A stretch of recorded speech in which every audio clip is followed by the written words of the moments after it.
Alô, alunos e alunas do Humanas em Foco, eu sou o professor Cícero Barata, seu professor de História do Brasil. E na aula de hoje vou tentar dar continuidade àquele processo da crise do primeiro reinado. É sempre importante você estar associando, tá bom? Então vamos tentar encurtar o tempo, focar nos estudos, porque a aula de hoje é a crise do primeiro reinado, tá certo? Segunda parte.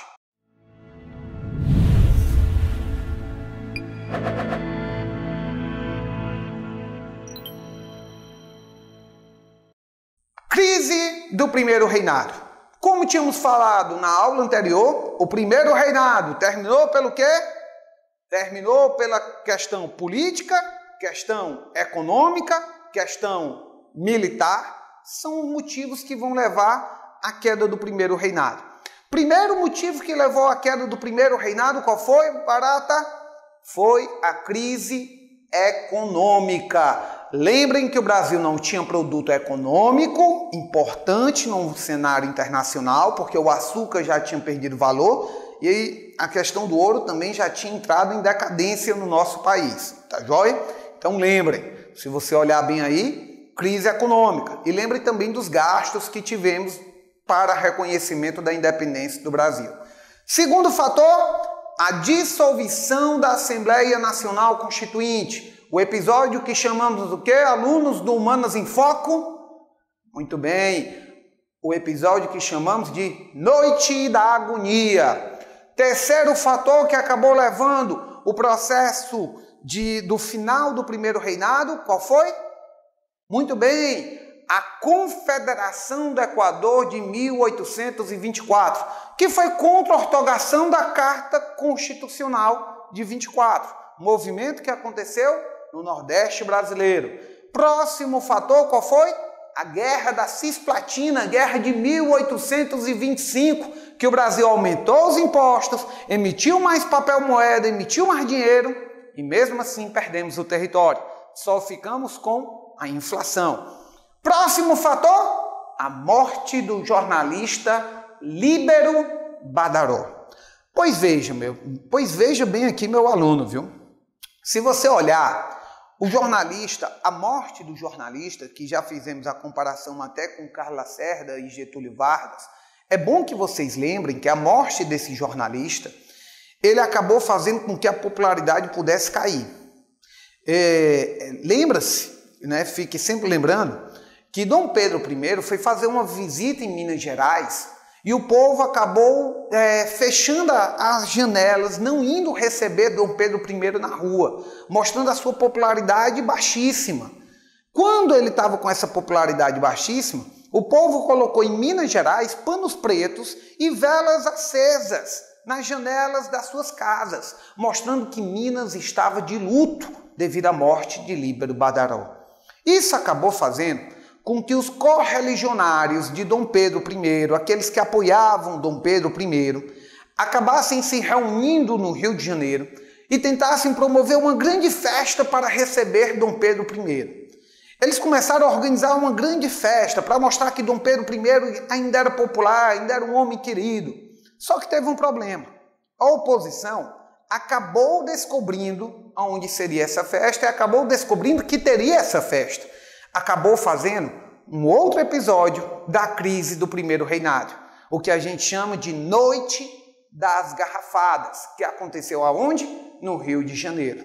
A Noite das Garrafadas seria uma festa organizada anteriormente, ela seria uma festa organizada pelos correligionários, pelos apoiadores de Dom Pedro I, e que uma noite antes da festa acontecer, a oposição começou a jogar garrafas na rua, gerando um conflito. Então já demonstrava que o governo estava praticamente insustentável. Barata, então a partir daí Dom Pedro I decidiu abdicar? Ainda não, meu aluno. Parece brincadeira, mas ele ainda aguentou firme e forte. O problema era que algumas coisas ainda iriam acontecer. como, por exemplo, a morte do seu pai. Dom João VI, rei de Portugal, ele morreu. A morte de Dom João VI gerou um impacto político dentro da nossa sociedade. Porque Dom João VI, rei de Portugal, faleceu. Aí eu pergunto a vocês, quem era o herdeiro da coroa portuguesa? Quem seria o herdeiro? Muito bem, o herdeiro era Dom Pedro I. Lembra que quando Dom Pedro I fez a independência do Brasil, reconheceu a independência do Brasil, eu falei para vocês, não era porque ele tinha um amor pelo país, não. Foi porque a visão dele, a ideia dele, era que no futuro, com a morte do pai dele, mas bem no futuro, ele pudesse unir novamente as duas coroas, se transformar rei de Portugal e rei do Brasil. Só que meu aluno, ainda não tinham se passado 10 anos e o pai dele tinha morrido. A ideia do povo brasileiro de ser recolonizado ainda estava viva. Então ninguém aqui aceitaria que Dom Pedro I ficasse sendo rei do Brasil ou rei de Portugal ao mesmo tempo. Além de todos esses fatores que deixavam a popularidade dele lá embaixo. Esse foi o grande problema para Dom Pedro I enfrentar, cara. Dom Pedro I, ele pegou e disse, meu Deus, meu pai faleceu, vou ter que voltar para Portugal e assumir a coroa. Ele foi a Portugal. Quando chegou, ele pegou e disse, eu não posso assumir a coroa de Portugal e não posso assumir a coroa do Brasil. O brasileiro não vai aceitar. O brasileiro vai declarar uma república, eu não posso fazer isso. Com medo de perder o domínio brasileiro e com medo de perder o domínio português, ele teve uma ideia.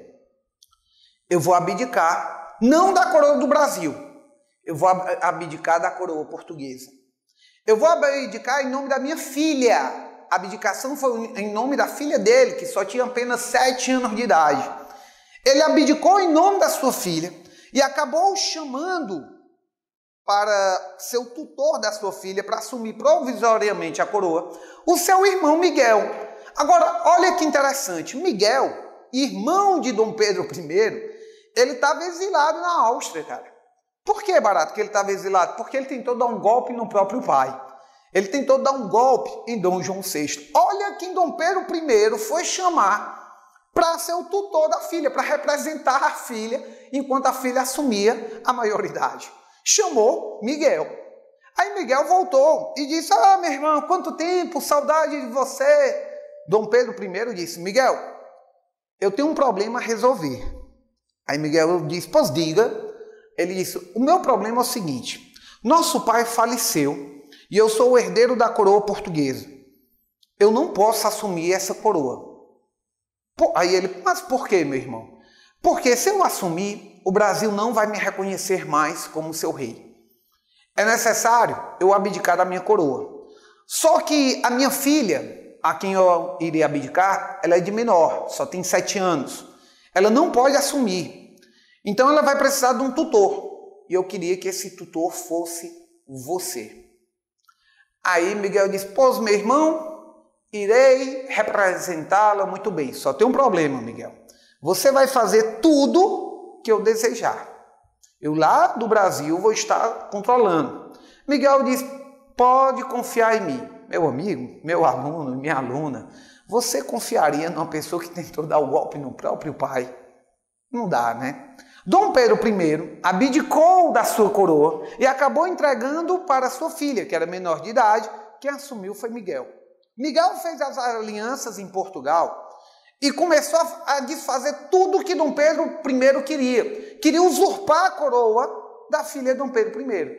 Aí Dom Pedro I declarou o que chamamos de guerras miguelistas. Olha o outro fator da crise do primeiro reinado.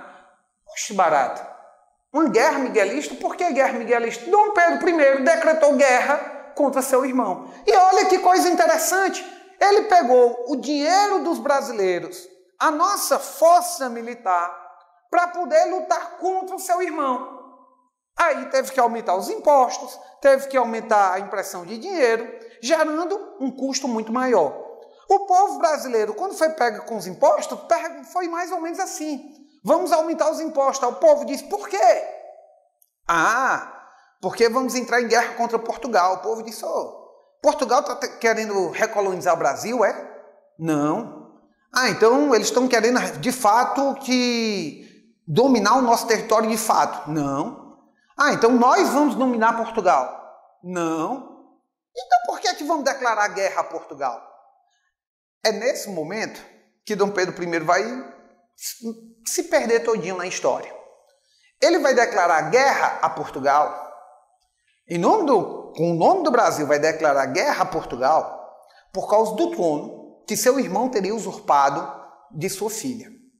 Então, se você olhar, o trono que Dom Pedro I teria abdicado em nome da sua filha, veja, Dom João VI faleceu. Quando Dom João VI faleceu, o herdeiro era Dom Pedro I. Dom Pedro I abdicou da coroa em nome da sua filha.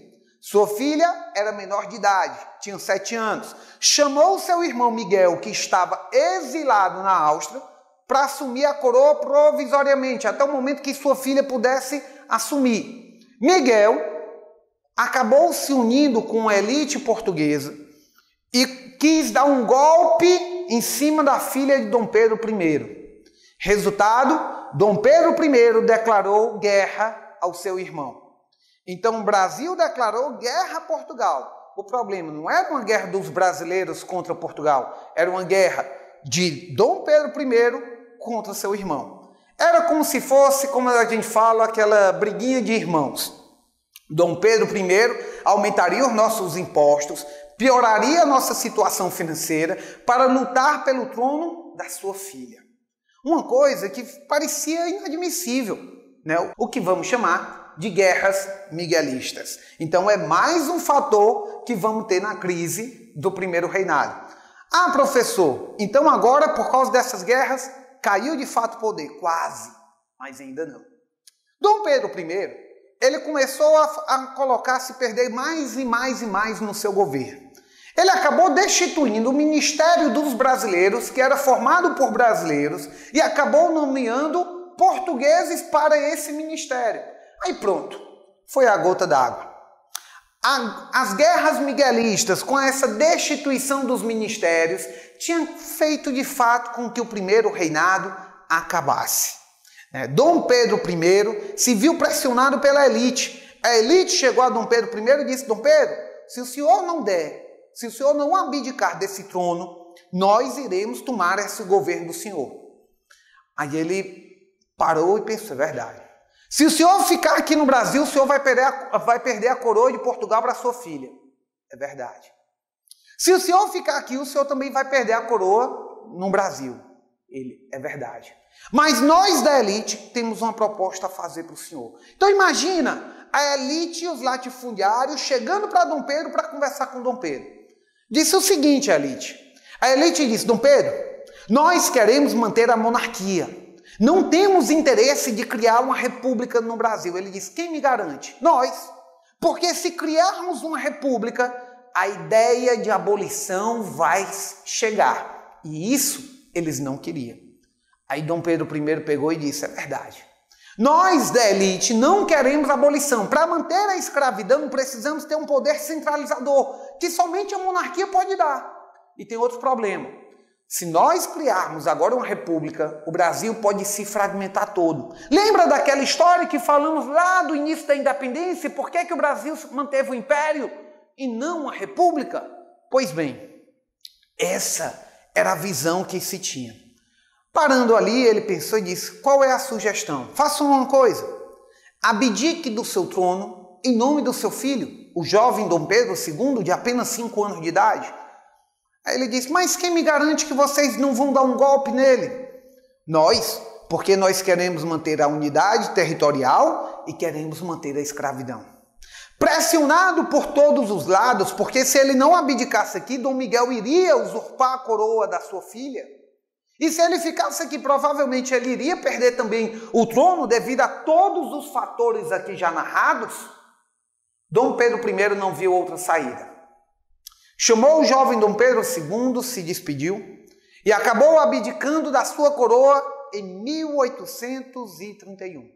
No dia 7 de abril de 1831, Dom Pedro I abdicava da coroa brasileira em nome do jovem Dom Pedro II. Só tem um problema: Dom Pedro II ele era menor de idade. Por ser menor de idade, não poderia assumir o governo. Então, o Brasil conheceria o que para muitos historiadores é tido como a primeira experiência republicana da história do Brasil. Teríamos o que chamamos de período regencial. O período que começa no dia 7 de abril de 1831, com a abdicação de Dom Pedro I em nome do seu filho, e vai até 1840, com o famoso golpe da maioridade.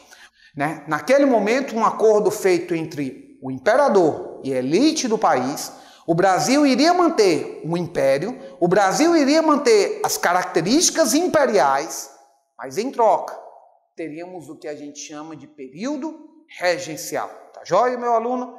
Bom, meu aluno, espero que o primeiro reinado tenha sido mais ou menos aí bem explicado a vocês. Eu peço que vocês tenham um pouquinho de atenção. Aí alguns devem estar dizendo: mais Barato, por que é que não nos aprofundamos ainda tanto nesses assuntos? Porque nossas aulas agora é aquela aula de tentar entender a crise. Não se esqueça disso, tá certo? Então a gente está tentando entender os motivos que levaram ao final do primeiro reinado. Para o Enem, é isso que vocês vão ter que tentar abordar. Os motivos que levaram ao final do primeiro reinado, que foram esses aqui. Todos enumerados um a um. Então veja bem, se você pega aqui o Humanas em Foco, ele vai ter toda a atenção do mundo para tentar lhe dar o resumo. E aqui é o que a gente está lhe proporcionando. Veja, a crise econômica, a noite da agonia, a confederação do Equador, a guerra da Cisplatina, a morte de Líbero Badaró. O que vamos ter mais? O que mais, meu aluno? As guerras miguelistas e a destituição do Ministério dos Brasileiros pelo Ministério dos Portugueses acabou provocando a crise do primeiro reinado, acabou provocando o final do primeiro reinado. Então, se você olhar, nessas aulas que tivemos aqui sobre o primeiro reinado, já respondemos as perguntas que temos que responder. Qual foi o motivo do primeiro reinado? A independência do Brasil. O motivo. Qual foi o objetivo do primeiro reinado? Mantermos o território unido e mantermos a escravidão e mantermos a nossa independência em relação a Portugal. Mantermos a nossa liberdade de comércio. Tá certo? E quais foram as consequências do primeiro reinado? As consequências do primeiro reinado: crise econômica, perca territorial, tivemos guerras separatistas, conflitos internos e um final, uma abdicação de Dom Pedro I em nome do seu filho. Respondemos o que temos que responder. Pegue o contexto, crie o contexto, veja o nosso material, responda às questões e nos pergunte sempre no nosso e-mail. Humanas em Foco quer lhe propiciar a sua aprovação, porque o seu sucesso é o nosso sucesso. Estamos com vocês, foco no Enem. Um beijo para todos e até a próxima.